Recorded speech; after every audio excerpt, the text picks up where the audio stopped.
गोमांस हत्या प्रकरणात SIT स्थापन करण्याची घोषणा जी आहे ती मंत्री पंकज भोयर यांनी केली आहे। जे आरोपी आढळतील त्यांच्यावर कठोरात कठोर कारवाई केली जाईल असं त्यांचं म्हणणं आहे। तिसऱ्यांदा जर संबंधित आरोपी आढळला तर त्यावर मकोका लावला जाईल असं देखील भोयर यांनी म्हटलंय।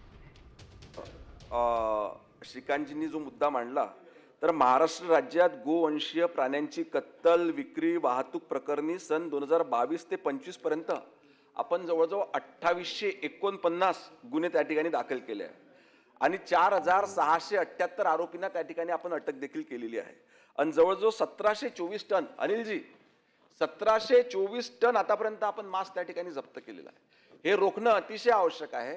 याच्याकरिता आपण लवकरात लवकर त्या ठिकाणी SITच्या माध्यमातून SIT स्थापन करून तर कारवाई त्या ठिकाणी करूच, परंतु जे गोरक्षक स्वतःहून पुढाकार घेऊन त्या ठिकाणी अशा पद्धतीचे सामाजिक कार्य करतात त्यांच्यावर जर का काही केसेस लागल्या असतील तर त्याचा अभ्यास करून ते त्यांच्यावर लागलेले गुन्हे मागे घेण्याची कारवाई करण्यात येईल। आता isakal.com आहे देशातील नंबर 1 ची मराठी न्यूज वेबसाईट।